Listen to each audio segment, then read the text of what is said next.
Кажется, что это одна сплошная пустыня, непригодная для жизни. Здесь невыносимо жарко. Зачастую страшно. Горячее место во всех смыслах. Отчасти это правда, но только отчасти. Место действия почти всех библейских сюжетов.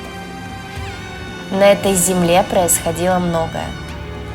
И до сих пор происходит.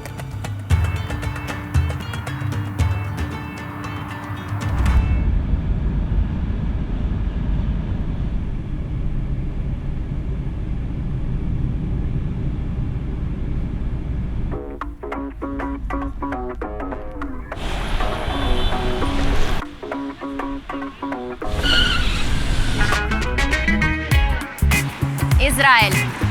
За последние пару лет сюда приехали более 120 тысяч человек и продолжают приезжать. Многие из них говорят на русском. При этом Израиль отличается способом релокации через алию. Многие, кто приезжают сюда, получают гражданство, поскольку имеют еврейские корни. Но как они здесь себя чувствуют? Как они живут? Местные они или не местные? Нашли ли они свое место? При этом в стране идет война. Хоть и в Тель-Авиве это совсем не ощущается. Люди отдыхают, загорают, купаются, ходят в кафе, бегают. Но так ли это на самом деле? И как себя чувствуют местные, не местные? Надо узнать.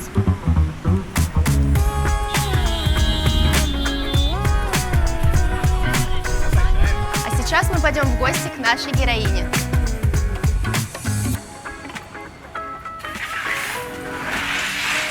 Вот это подъезд. Напоминает мне мое детство в Сибири. Антуражненько. Интересно, как много здесь наркоманов? А может быть, их вообще нет? Ну, немножко у меня вайб, как будто я живу в загородном доме. То есть мне нужно следить за дохера вещей. Прикольная бедность перерастает в неприкольную бедность. Вот это вот я еще только приехала, ничего не понимаю.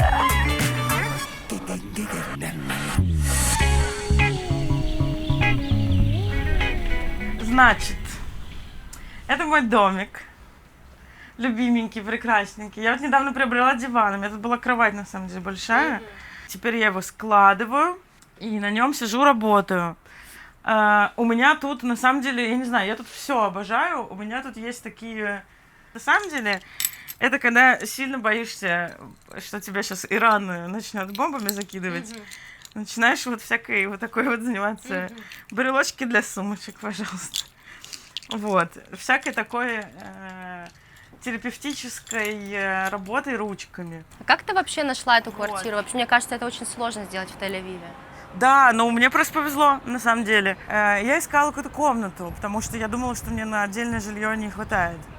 И что прикольно произошло, что я просто встретила на улице друзей, и они такие: куда идешь? Я такая: иду смотреть квартиру. И они такие: если что, ищешь хату в Тель-Авиве, за 3 недели, так или иначе, что-нибудь найдешь. Типа, что бы ни происходило, через 3 недели все будет. Просто я такая: блин, чуваки, спасибо, стопудово так и будет. А я уже была на грани снять студию, где окно было единственное окно. Вот оно было, клянусь, вот такой ширины. Это была хата над каким-то автосервисом или что-то типа того. Напротив стадиона, тут есть стадион недалеко. Ну и все, да, я просто увидела это объявление, просто первая прибежала и такая: беру, потому что, ну, я уже, типа, знала, что это надо так делать. И все, такая: где расписаться? И он такой: приезжай через час. И там, конечно же, началась какая-то херня, типа, у меня там что-то какие-то... Надо было что-то, какой-то залог, у меня там что-то деньги заживал, банк, в общем, как вот это вот я еще только приехала, ничего не понимаю. Вот, ну, в общем, какая-то драма. В результате все хорошо. Какой-то сразу нашелся у родителей друга матрас, какие-то сразу нашлись, какая-то мебель.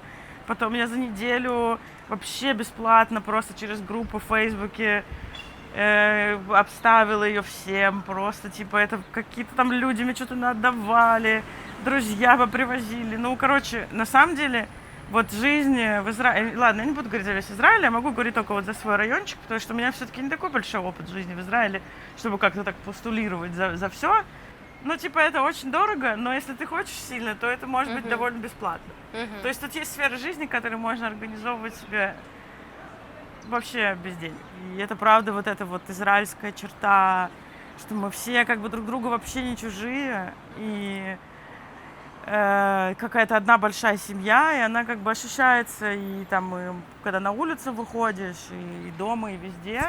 Это не всегда так работает. Есть мудаки, вот, и много.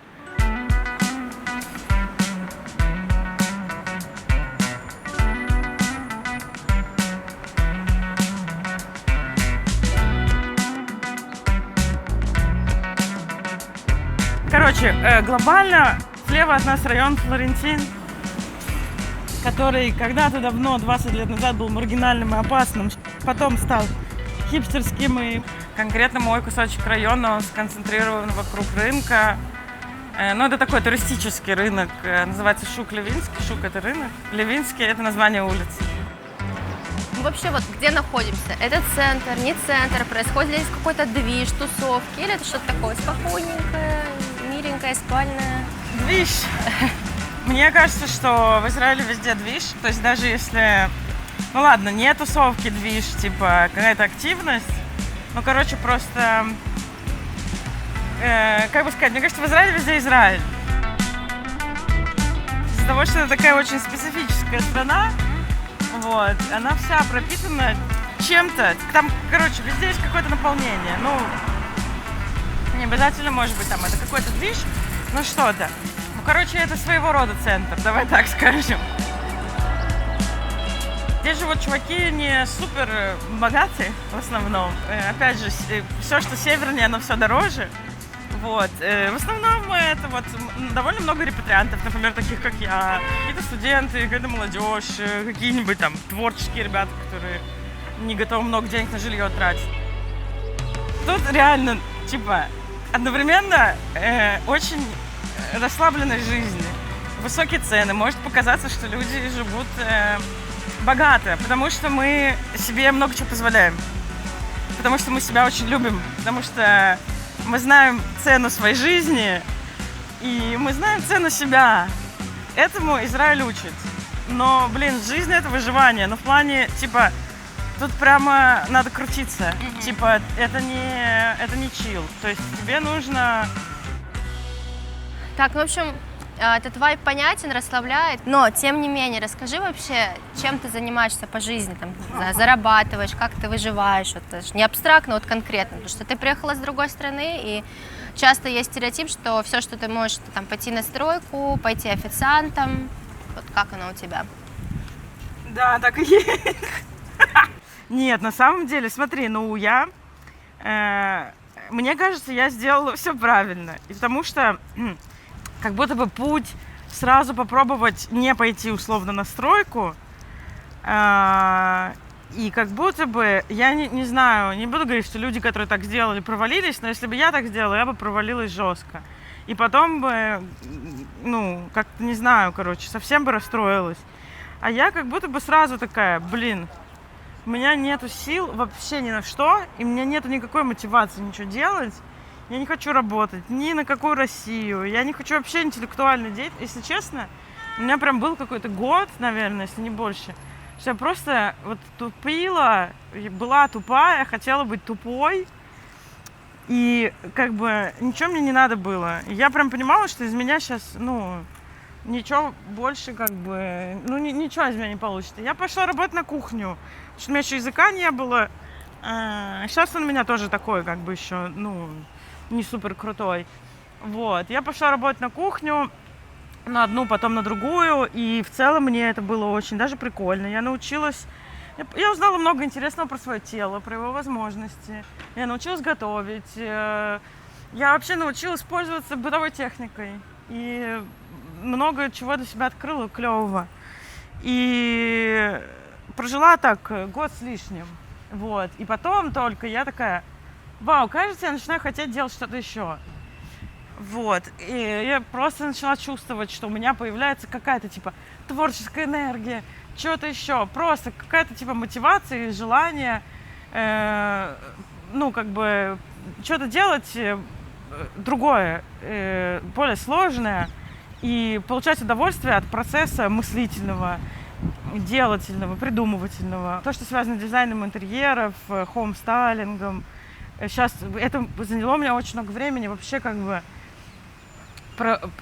понять, что я хочу этим заниматься, как-то сформулировать это, вспомнить, как это делается, оформить это в тот пакет услуг, который я могу сейчас предоставлять, и потихонечку начать это делать и понять, что это у меня получается, что это мне приносит кайф. Вот. Ну, короче, сейчас я занимаюсь только этим. Я довольно часто, на самом деле, вот в этой новой жизни своей оказываюсь в ситуации, когда я вообще не знаю, что я буду дальше делать и куда меня заведет.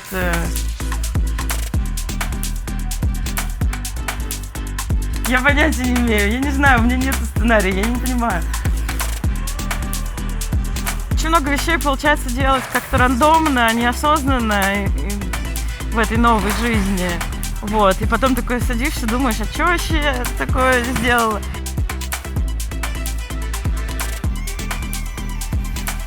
Не знаю, я очень люблю шутить шутки. У меня, на самом деле, это такой довольно, мне кажется, популярный способ проживания всякой гадости в жизни через какую-то самоиронию. Мне, благо, вшито это, в общем, такая функция вшита в меня.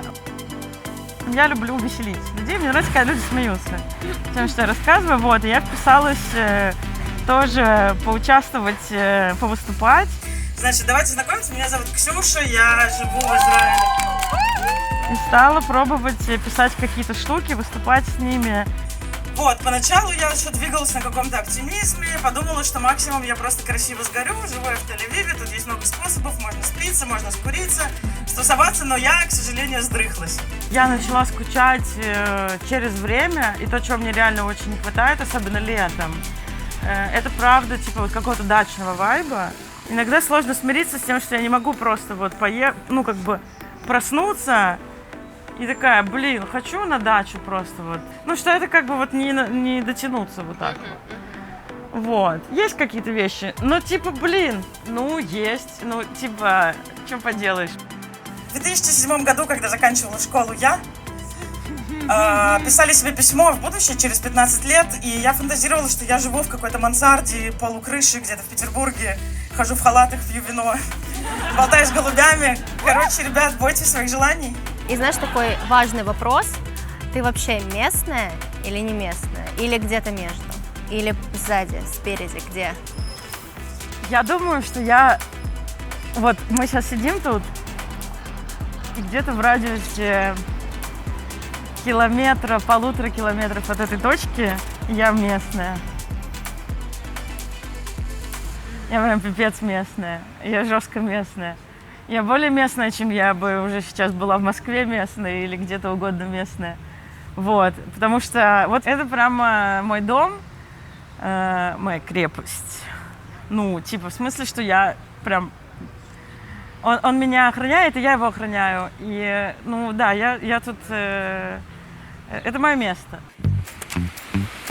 И вот я думаю, а как это переехать в страну, где другое примерно все? Язык, культура, традиции, да и климат, мягко скажем, на любителя. И можно ли стать местным, просто получив гражданство? Или этого недостаточно? Есть люди, которые здесь живут 50 лет и не знают ни слова на иврите до сих пор. Но я вообще человек спокойный. Конечно, я привык к России, и здесь для меня другое.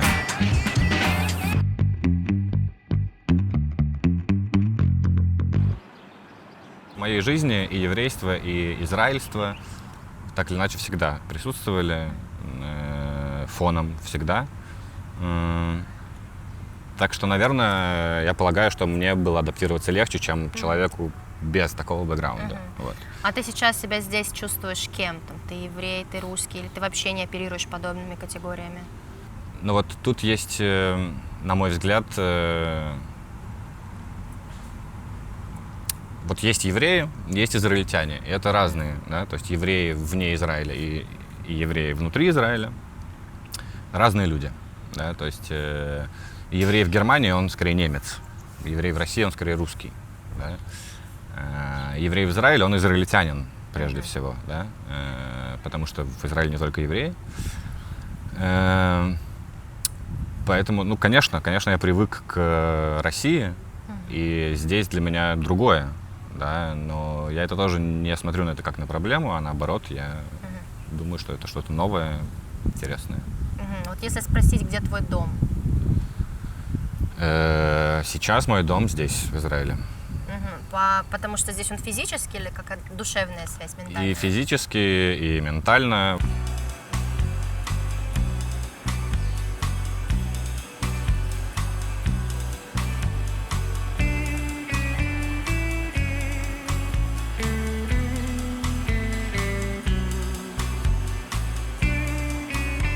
Это центр Сюзан Даляль.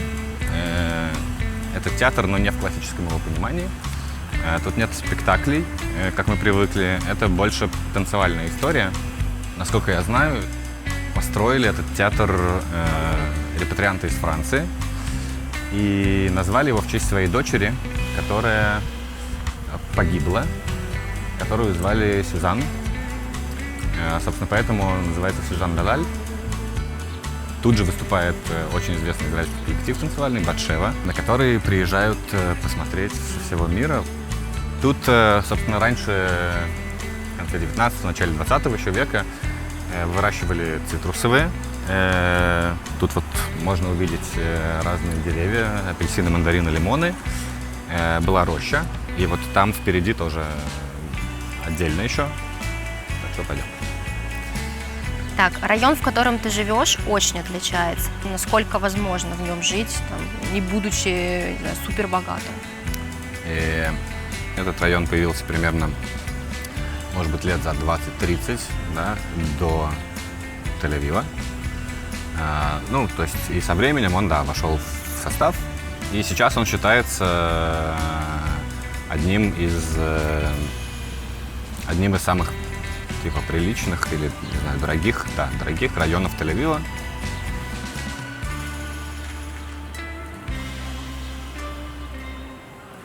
А ты когда-то чувствовала какое-то другое отношение со стороны местных? Что ну вот ты вроде бы с гражданством давно живешь, тебе здесь нравится, но тебя смотрят как, ну вот, откуда-то он не отсюда.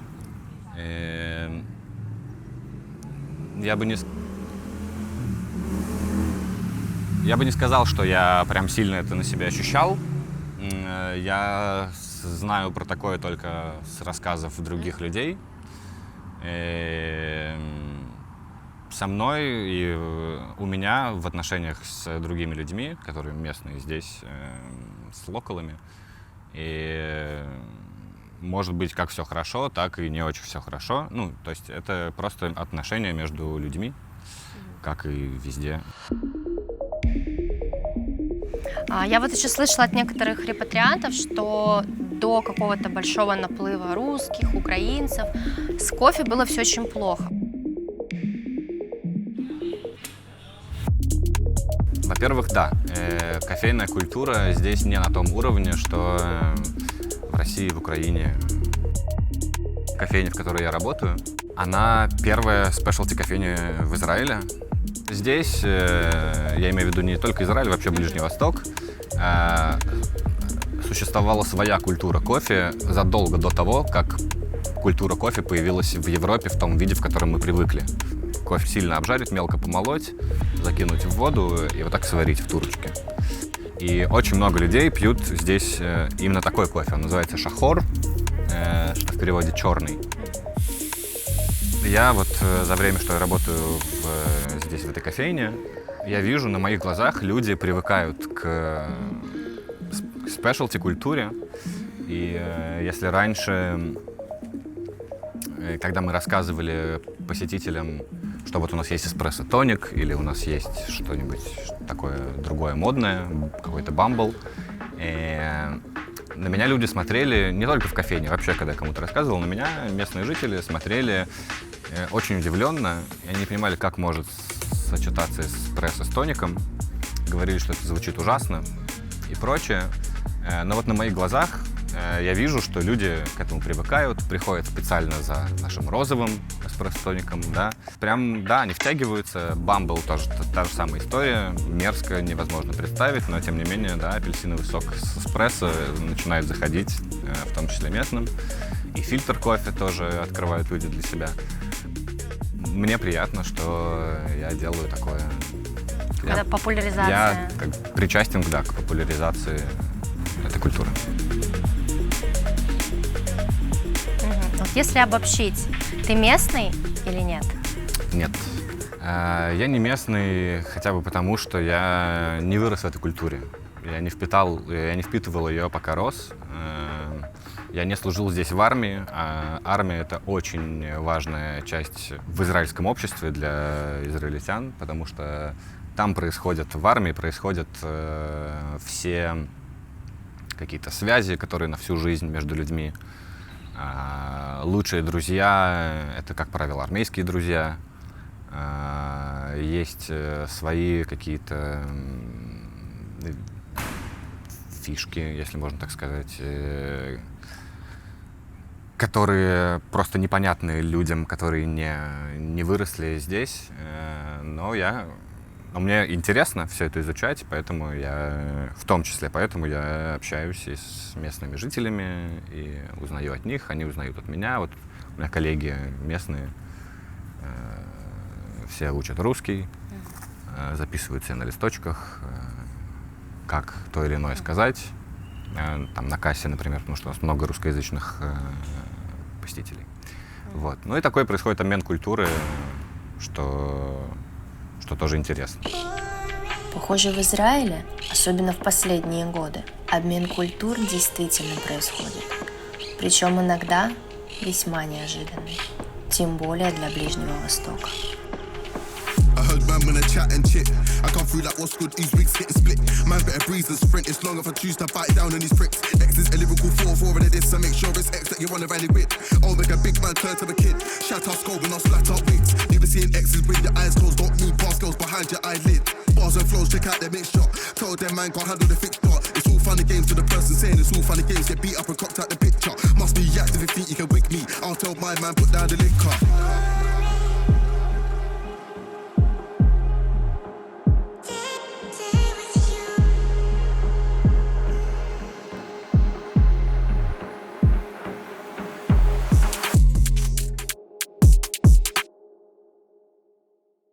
Ну, для начала, я танцовщица стриптиза. Я танцовщица стриптиза и бурлеска. И я фетиш-перформер. И, соответственно, учитывая специфику страны, здесь как минимум, ну да, то есть здесь нет ни одного стрип-клуба. Даже в Тель-Авиве. Да, их закрыли, ну типа, они как бы со стрип-клубами как, они официально не запрещены, то есть нет такого закона, но муниципалитеты делают их типа существование настолько бюрократически и там как-то вот это инстанционально сложным, что это просто не работает и невыгодно, и все закрывается. Вот, поэтому это, типа, первая сфера, то есть просто мне негде это предложить, это только какие-то частные клиенты, и у меня они есть, да, у меня есть, например, шоу, с которым я танцую, мы ездим на какие-то вечеринки, на что-то, но это, типа, это не, там, те 10 гигов, которые мне нужны в месяц, чтобы это было адекватный, ну, какой-то инком, вот. Как ты оказалась в Израиле? История великолепная. В январе 22 года мы с тогдашним моим мужем закончили ремонт в квартире в Буче, сдали ее и на эти деньги уехали перезимовать в Турции, в горах. И в феврале началась война. Мы, соответственно, остались без денег за квартиру и вообще без понимания, что, как жить. Понятно, что мы бы не вернулись, потому что Андрей не мог бы выехать. И тогда, ну, то есть мы пытались найти работу какую-то, типа, я впервые столкнулась с мировым порядком, который не разрешает тебе просто приехать куда-то и, типа, что-то делать.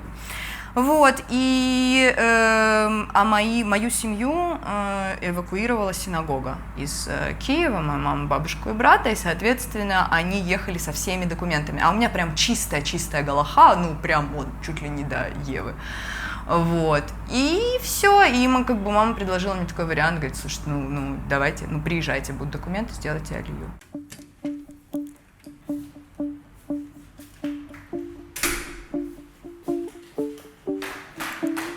Я всегда шучу, что я живу почти в Тель-Авиве, ну, потому что буквально на границе. Да, я живу в Батьяме, ну, типа, это считается вообще не очень хорошим городом, это считается городом русской алии 90-х, соответственно, ну, типа, не очень хорошо и качественно. Но для меня это, например, скорее плюс, чем минус. Первые месяцы я вообще ловила себя периодически на... Ну, знаешь, я сижу дома, из окна слышу какую-то украинскую речь, такая: о, Евпатория! Ну, типа, Севастополь, прям все знакомое. Все, что за границей Тель-Авива, становится дешевле. А конкретно Батьям, это, ну, то есть это самое близкое к Тель-Авиву и самое дешевое из альтернатив, объективно. То есть здесь самое дешевое жилье. Вот за все время жизни в Израиле ты чувствовала войну? Вот ощущение, что я живу в стране, где идет война. Вот ты просыпаешься, ты мысли засыпаешь. Или оно как-то привыкается, и вот просто перманентно нет ощущения войны? Ну, слушай, первый месяц, когда это было активно, ты не можешь от этого абстрагироваться, ну, потому что тебе буквально подтверждают, что она идет. Вот. А потом, ну, плюс я еще всегда говорю, что вторая война легче, чем первая. Ну, то есть, когда ты первую уже как-то проварил и осмыслил, там нет такого ужаса, что, типа, происходит что-то за гранью добра и зла. То есть оно происходит, и ты такой: ну да, я знаю.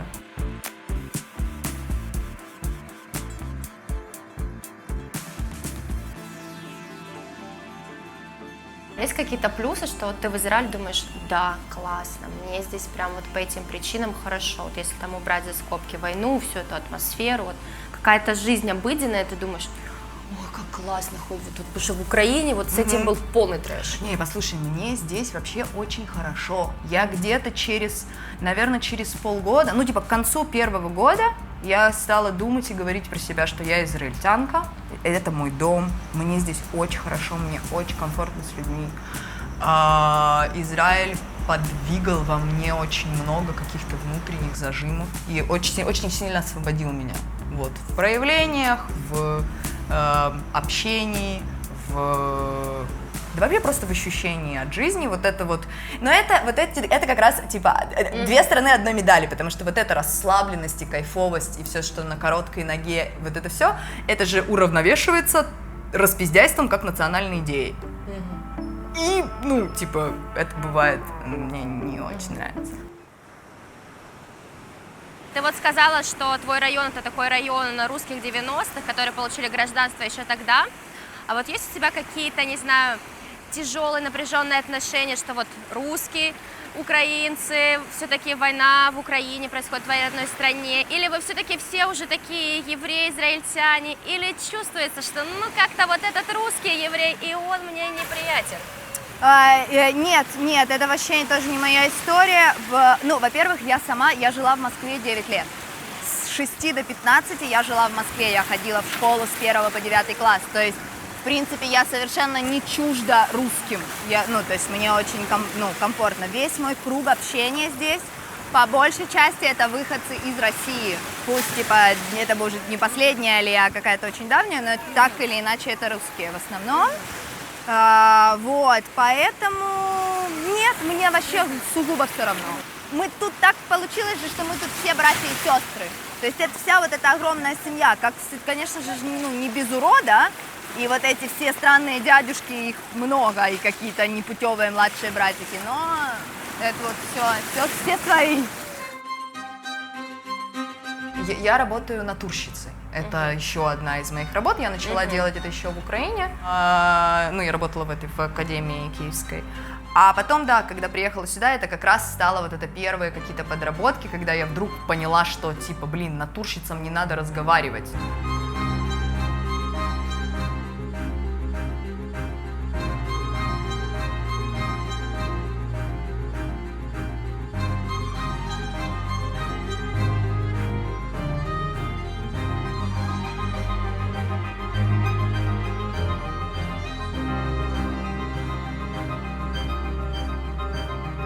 Да, наверное, какой-то способ побороться со стрессом, возможно, да?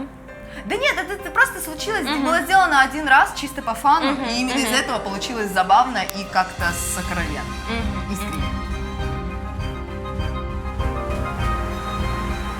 С Тель-Авивом все понятно. Это город контрастов. Здесь и Европа, и Запад, и Восток, и каждый чувствует себя свободно и может найти свое место. Да и война здесь практически не ощущает.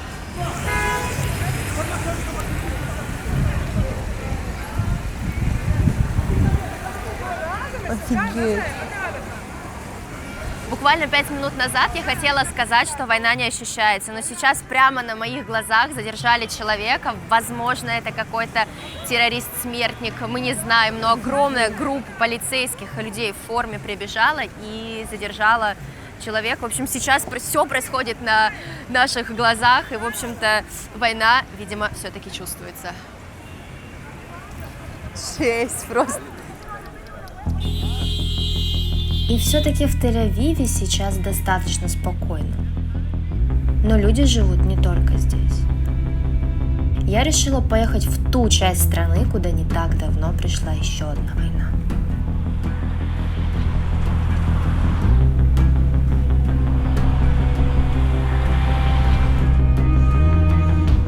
Север Израиля граничит с Ливаном и часто подвергается обстрелам. Я не представляю жизнь в условиях постоянной войны.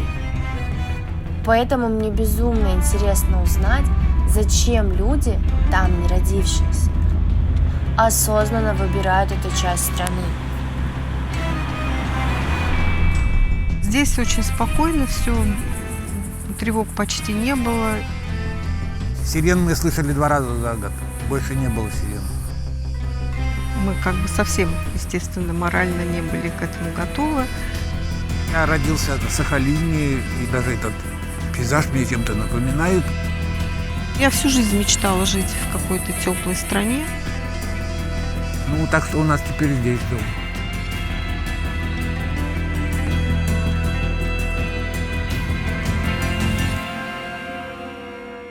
А чувствуется вот сейчас какое-то напряжение из-за конфликта с Ираном, потому что он там практически каждый день поступают угрозы, да, в сторону Израиля? Мы, наверное, такие легкомысленные люди.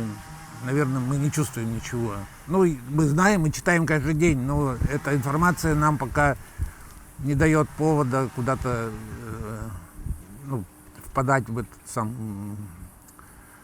тревогу, да, отчаяние, конечно, это нет, но мы знаем, что армия готова, и союзники готовы, и, в конце концов, все мы под Богом ходим, и что будет с нами, то и будет с нашей страной, то и будет с нами. А когда вы вообще переехали в Израиль и почему? Мы приехали в 22 году, в марте, после того, как началась агрессия России в Украине. А как решение это далось? То есть вы в моменте, так, все, мы уезжаем, или вы там обдумывали, стоит, Да, времени, не стоит? собственно, не было на обдумывание. Мы собрались довольно быстро и что-то взяли. Потом в тот же год мы еще летали в Россию и что-то еще брали свои какие-то, то, что не получилось. И разные вопросы решали. Ну, мы не связаны я не связан, Алина немножко связана, у нее есть работа. Художник будет работать до конца. А почему именно север? Просто мы уже здесь бывали, и здесь бывали у друзей, и нам здесь очень понравилось. Мы поездили по многим-многим городам, и нам Кармиэль понравился больше всех. Вот объект, который я сделала по просьбе города. В городе стали ставить везде убежище и попросили меня сделать роспись, чтобы он был. То есть это все так ваша задумка, дизайн, то есть вы рисовали, что хотели? Да, мне вот понравилось, что это объемная вещь, и мне захотелось, в общем, вот целиком это решить, что это не плоская стена, и везде на углах такие есть переход формы. И еще хотелось, чтобы это было яркое, потому что в Израиле яркое солнце, все яркое. Еще хотелось, чтобы люди само здание по назначению немножко отвлечь их от темы убежища, что это просто такой красивый объект в городе, да. Ну вот так. В России я была художником, который занимается монументальным искусством. Это такое искусство, которое связано с архитектурой. Вот в Израиле я сделала в этом городе я сделала 2 росписи. Ну, это это не работа, это такая была волонтерская история, как все здесь, что связано с военными всякими. А быт в Израиле и быт в России, он у вас примерно одинаковый или жизнь все-таки вообще поменялась? Я не вижу разницы. У нас есть дом, где мы устраиваем так, как мы хотим себе, так как мы... Алина в этой части, она вообще художник великий, известный. Она все проектирует, подбирает. Все, что в доме должно быть. Здесь совсем другая жизнь, просто другой климат, начиная с этого. То есть ты все время в тепле, и все как-то все совсем иначе. Образ жизни здесь совсем другой, окружение другое. Единственное, что мне, конечно, хотелось, чтобы у меня как-то не прекращалась моя творческая работа. Но это, в общем, так тоже вполне удалось как-то наладить. Когда последний раз вы были в России? Мы были летом в июле. Ага. Прям буквально недавно. Да, мы ездили по работе. Алина ездила. Вы почувствовали, что Россия поменялась за это время, пока вас не было? Да, конечно. А в чем? Во всем, что мы видим. И то, что видим на плакатах. Записывайтесь в СВО, идите в армию воевать, убирать. Это видим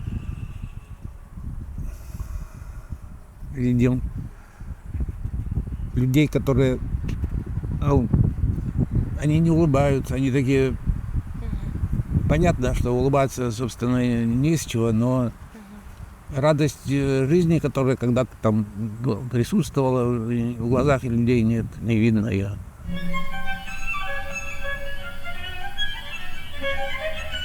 В России я, проживши здесь уже 2 года и немножко уже отвыкнув от российской жизни, я просто увидела, что вокруг все лучше меня знают, как мне жить. И все время мне пытаются это объяснить.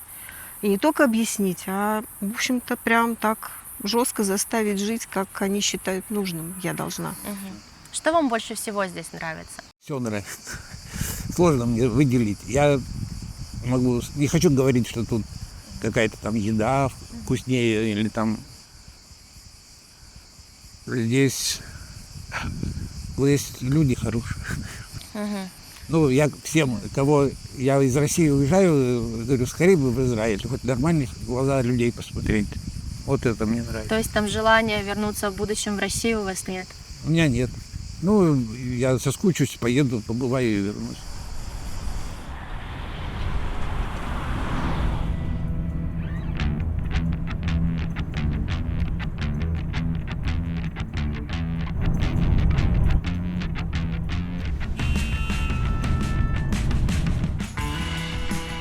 Знаешь, ты едешь в Израиль, такой, надо ознакомиться, куда я еду. Начинаешь просто рандомно читать какие-то новости, и кажется, как будто бы в Иерусалиме больше новостей про какие-то там теракты, столкновения арабского и еврейского миров. как оно здесь ощущается. Может быть, я вообще не права, и ты скажешь, что это самый безопасный город мира, просто я начиталась непонятных вещей. Смотри, я не могу сказать, что Иерусалим самый безопасный город мира. Здесь теракты, убийства и вечный хаос.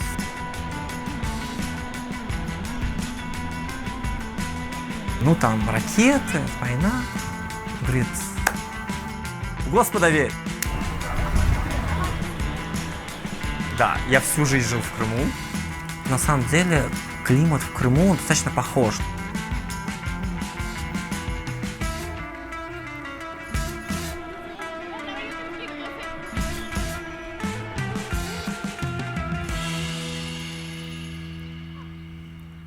Смотри, да, ты говоришь про арабов. Это, например, до того, как я стал соблюдать шаббат, до того, как я начал делать гиюр, я пользовался арабскими автобусами. Причем не только в шаббат. Какой-то агрессии я не чувствовал никогда. Я все время ходил с Маген Давидом и говорил на иврите. В общем, я могу сказать, да, действительно, у нас в Иерусалиме бывают теракты, но я жил, черт знает сколько, то есть, во-первых, на Массе, во-вторых, потом около 1,5 лет рядом с арабской деревней, куда я свободно ходил покупать, когда мне что-то было надо, там, например, в круглосуточный магазин, где я гулял, и я не чувствовал какой-либо агрессии. Я могу сказать, что я свободно в таком виде ходил в Восточном Иерусалиме и в мусульманской части старого города.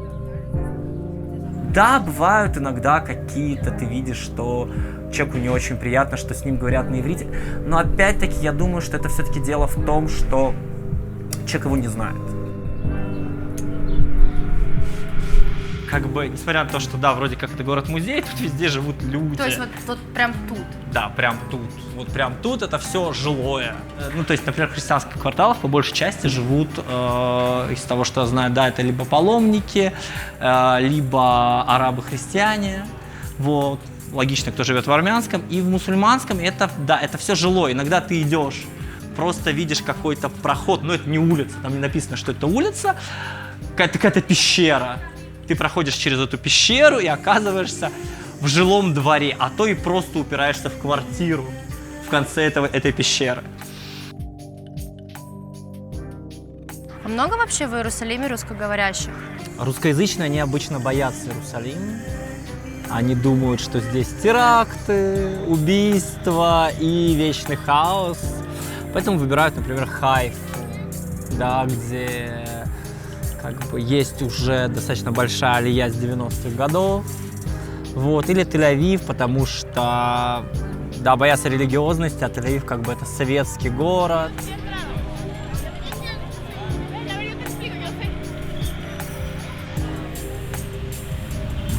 Ну вот я так еду, смотрю, и для меня я как будто в сказке нахожусь. То есть это все настолько красиво для меня, как будто это нереальный мир.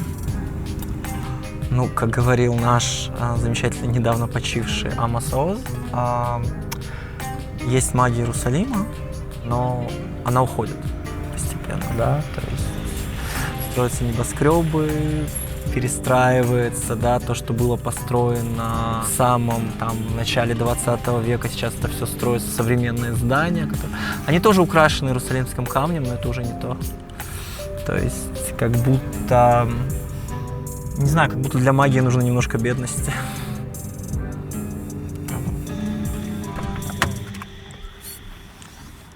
А если обобщить, ты осознанно выбрал жизнь в Иерусалиме? Или там это была какая-то вынужденная причина из-за работы, или из-за квартиры? Или ты сначала так, я хочу жить здесь, и уже отсюда я буду искать работу, квартиру и так далее? Я очень сильно полюбил Иерусалим, когда я здесь был на Массе Бейтар. И потом, да, у меня в голове сидело, что я хочу жить в Иерусалиме. А потом, собственно, я узнавал, как я сказал, на тему предакадемической подготовки для обучения в университете Израиля. И опять-таки я узнал на тему, где лучше. Я в Иерусалиме. как бы после чего я остался, я очень надеюсь, что я здесь найду работу и, в принципе, здесь стану жить. Мне нравится климат, мне нравится рельеф. Ты здесь живешь, ну, не так долго, да, относительно, ну, в плане твоей жизни, да? Но ты прям как будто бы все знаешь, ты везде все показываешь, рассказываешь. Я, мне кажется, в России там жила в своем городе, я не смогу столько рассказать к своему стыду, как ты. И ты вот прям уже чувствуешь себя не просто израильтянином, ты уже такой иерусалимец или вот как? Наверное, я себя чувствую больше иерусалимцем, а в плане, я думаю, ты мне льстишь. В плане моих знаний про Израиль, Иерусалим, я понимаю, что я достаточно плохо все это знаю. Просто дело все-таки в том, что ты, приехав в новое место, пытаешься его лучше понять, узнать. Да? Это как... Да, то есть обычно говорят о том, что вот как дети учат язык, как взрослые учат язык. Дети рождаются и просто его впитывают. Точно так же мы, живя там в России, Украине, Белоруссии, Украина, Литва, Эстония, да, мы просто впитываем какие-то вещи, в то время как, переезжая в новую страну, ты должен прилагать самостоятельные усилия для того, чтобы понимать, а где ты, собственно, находишься.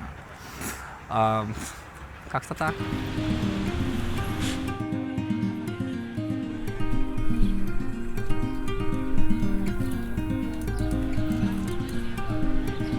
Переезд – это, очевидно, сложно. Но с трудностями сталкиваются не только взрослые, но и дети. А как они воспринимают жизнь в новой стране?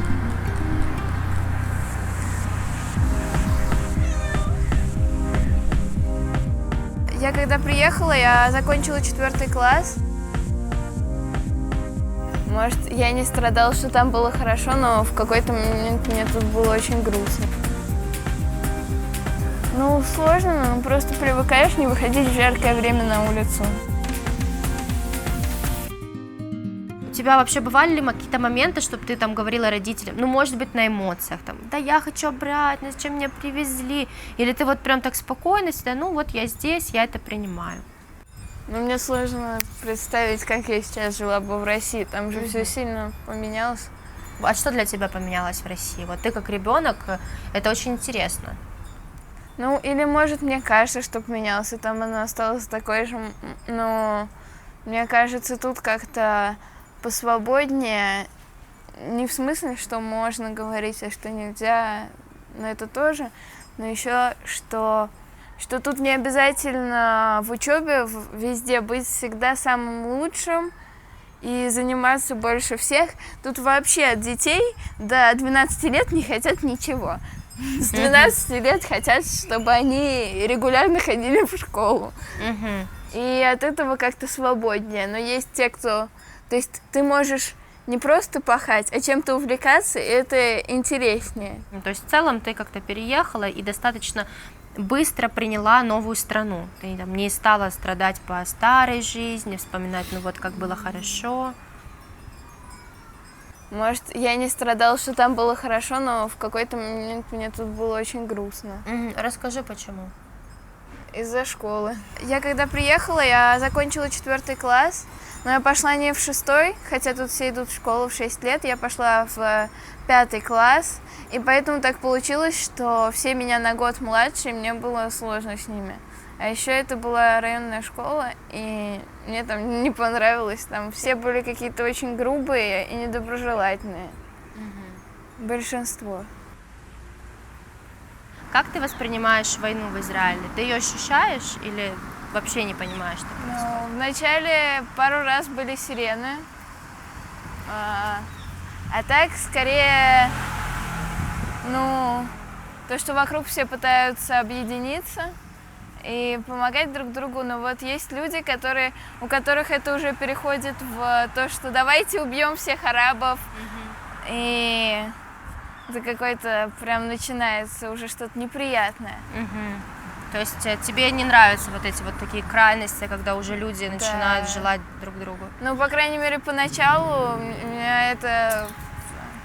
Ну, этого было больше, и меня это как-то раздражало сильно. А теперь вроде не так сильно, теперь в основном ругаются с премьер-министром, чтобы он вернул всех заложников. Мне еще интересно, я так смотрю на тебя всю дорогу, ты босиком, тебе, в принципе, не горячо ходить по раскаленному асфальту и не больно, тут Я не валяется. хожу каждый день с утра. Ну, то есть, если я иду куда-то попозже, вечером, то я иду босиком. Ну, расскажи, а почему? И потому что мне нравится это. И в России я часто ходила босиком, поэтому тут хожу босиком. Вау. Это не связано с Иерусалимом никак. То есть это просто такая твоя привычка. Да. А так вообще окружающие обращают внимание, не обращают? Да, нет. Как к тебе относятся местные жители? Местные жители, прикольное название. Ну, нормально, я думаю. То есть в Израиле они в принципе добрые, хорошие. В большинстве случаев нейтрально. Этим летом я ездила в лагерь в Балаган, где почти каждый делает свой проект. И мой проект был снять фильм про людей, которые переехали в разные страны, но в итоге так исторически сложилось, что 5 человек из 8 были из Израиля. Почему тебе вообще захотелось этим заниматься? То есть как к тебе такое пришло? Мне это интересно, потому что я тоже переехала. Я первые, нет, наверное, даже все, но особенно первые 2 видео, я просто слушаю и понимаю, что это наполовину про меня. И это было очень классно. Я бы не сказал, что они относятся ко мне как-то по-особенному. Ну, я могу сказать, что без какой-либо предвзятости и, в принципе, достаточно хорошо, как и всем. И они тоже как-то стараются помочь. Не все, конечно, но стараются как-то помочь. И вот эти дети, с которыми ты разговаривала, в целом, как они себя чувствуют? Вот им хорошо, плохо? Вот какое-то твое впечатление? Ну, все, наверное, по-разному. Но, наверное, нет кого-то, кому прям очень хорошо, ну, может, там кто-то, и кто-то, кому очень плохо. В основном все как-то, ну, примерно посередине. Там есть что-то, что хорошо, но что-то другое неприятно. А ты в целом с ними согласна? С чем? Ну вот с этим настроем детей, с которыми ты разговаривала. Я не знаю, они не то, что говорили, что им как-то хорошо.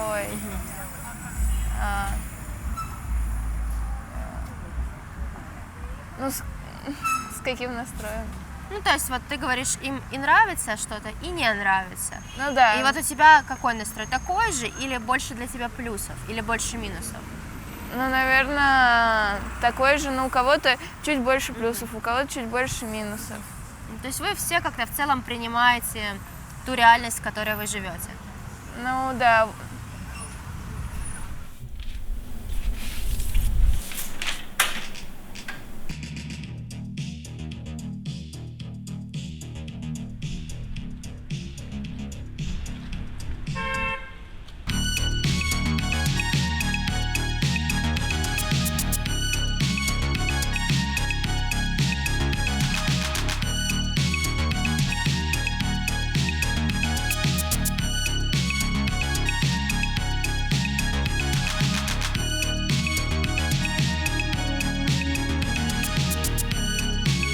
Израиль – страна контрастов. Север, юг, центр. Каждый город живет свою уникальную жизнь. Но одно я поняла наверняка – найти себя здесь точно можно.